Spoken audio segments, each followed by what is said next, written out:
America का बयान, Putin कर रहे ट्रंप के साथ गद्दारी, इजरायली हथियारों को देख तुर्की ने कर दिया सरेंडर, चीन का नाम लिए बिना श्रीलंका ने दिया बड़ा संदेश, पीएम मोदी और यूनुस की मुलाकात से गदगद हुआ बांग्लादेश, कनाडा में भारतीय नागरिक की हुई चाकू घोंप कर हत्या। नमस्कार, मैं शालिनी और आप देख रहे हैं द न्यूज 15। स्वागत है आपका हमारे खास प्रोग्राम दुनिया के हालचाल में। चलिए नजर डालते हैं इन बड़ी खबरों पर विस्तार से।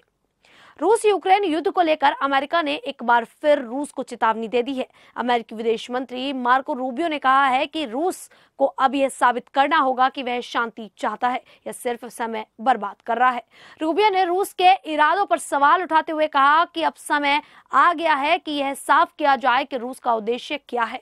उन्होंने कहा कि राष्ट्रपति डोनाल्ड ट्रंप अब किसी बेनतीजा बातचीत में नहीं उलझेंगे। अगर रूस सिर्फ समय खींचने की कोशिश कर रहा है तो अमेरिका उस खेल का हिस्सा नहीं बनेगा।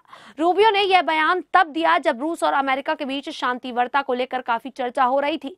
नाटो के अधिकारियों के साथ बातचीत के बाद रूबियो ने यह साफ किया कि ट्रंप प्रशासन रूस के साथ बैठकों को बिना किसी परिणाम के नहीं चलने देगा। उन्होंने कहा कि रूस को अब यह साबित करना होगा कि वह युद्ध रोकने के लिए गंभीर है।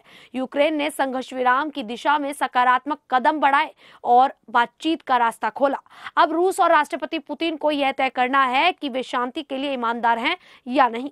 इस बीच नाटो के सहयोगी देशों ने ट्रंप की रूस नीति पर चिंता जताई और वे चाहते हैं कि अमेरिका रूस के प्रति सख्त रुख अपनाए। हालांकि ट्रंप प्रशासन रूस के साथ संबंध सामान्य करने की बात करता रहा है, लेकिन अब ट्रंप ने साफ कर दिया है कि वे धीमी वार्ता से खुश नहीं हैं। अमेरिका चाहता है कि रूस अब बिना किसी बहाने के युद्ध विराम और शांति बहाली की दिशा में गंभीर कदम उठाए।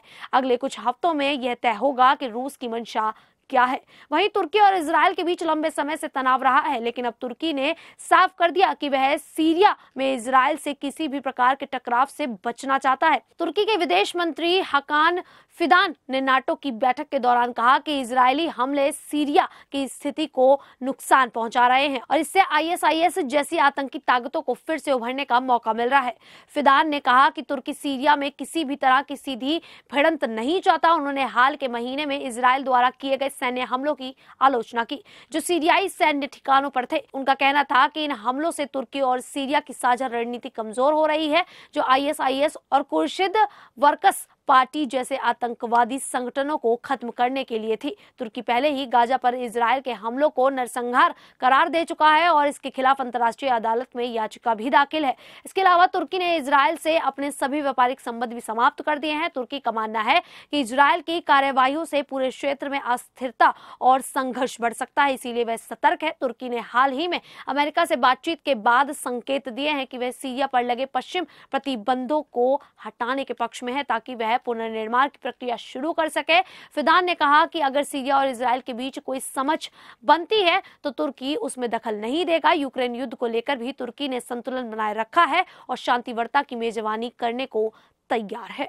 श्रीलंका के राष्ट्रपति अनुराकुमार दिसानायके ने चीन का नाम लिए बिना उसे कड़े संदेश दिए हैं। प्रधानमंत्री नरेंद्र मोदी की मौजूदगी में उन्होंने भारत को आश्वस्त किया कि श्रीलंका अपने भूक्षेत्र का उपयोग भारत के सुरक्षा हितों के खिलाफ नहीं होने देगा। इस बयान से श्रीलंका ने भारत के प्रति अपनी प्रतिबद्धता को स्पष्ट किया। इस दौरान प्रधानमंत्री मोदी और राष्ट्रपति दिसानायके ने समापुर और ऊर्जा परियोजना का वर्चुअल उद्घाटन किया। इस परियोजना से दोनों देशों के बीच ऊर्जा क्षेत्र में सहयोग को और बढ़ावा मिलेगा। इसके अलावा भारत और श्रीलंका ने रक्षा सहयोग संबंधी एक महत्वपूर्ण समझौते पर हस्ताक्षर किए। ये समझौता भारत के लिए रणनीतिक रूप से बहुत महत्वपूर्ण माना जा रहा है क्योंकि यह दोनों देशों के संबंधों को और मजबूत करेगा। भारत और श्रीलंका के बीच त्रिकोमाली को एक ऊर्जा केंद्र के रूप में विकसित करने के लिए भी एक समझौता हुआ। इसके अलावा दोनों देशों ने श्रीलंका के पूर्वी क्षेत्र में भारत की बहुक्षेत्रीय अनुदान सहायता को पहुंचाने पर भी सहमति जताई।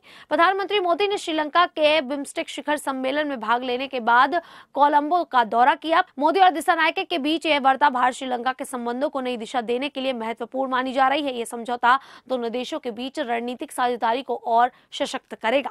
वहीं थाईलैंड की राजधानी बैंकॉक में बिम्स्टेक शिखर सम्मेलन के दौरान प्रधानमंत्री नरेंद्र मोदी और बांग्लादेश की अंतरिम सरकार के मुख्य सलाहकार मोहम्मद यूनुस के बीच मुलाकात हुई। इस मुलाकात पर बांग्लादेश की बीएनपी के महासचिव मिर्जा फखरुल इस्लाम आलमगीर ने खुशी जाहिर की और कहा कि यह बैठक दोनों देशों के लिए उम्मीद की किरण है। उन्होंने कहा कि बांग्लादेश और भारत के बीच क्षेत्रीय गतिशीलता और वैश्विक संदर्भ को देखते हुए मुलाकात से दोनों देशों के संबंधों में सुधार की संभावना दिखती है।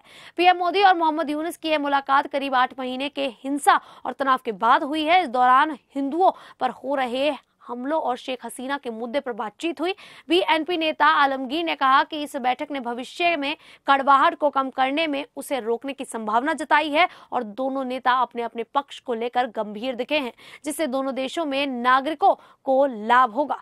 बैठक के दौरान दोनों नेताओं ने आपसी हितों के कई मुद्दों पर चर्चा की, जिसमें शेख हसीना के प्रत्यार्पण का मुद्दा भी शामिल था। यूनुस ने इस मुलाकात के दौरान पीएम मोदी को एक पुरानी तस्वीर भी भेंट की, जो 3 जनवरी 2015 को भारतीय विज्ञान कांग्रेस में उनकी स्वर्ण पदक प्राप्ति की थी। यह मुलाकात भारत और बांग्लादेश के रिश्तों को सही दिशा में लाने की कोशिश के रूप में देखी जा रही है।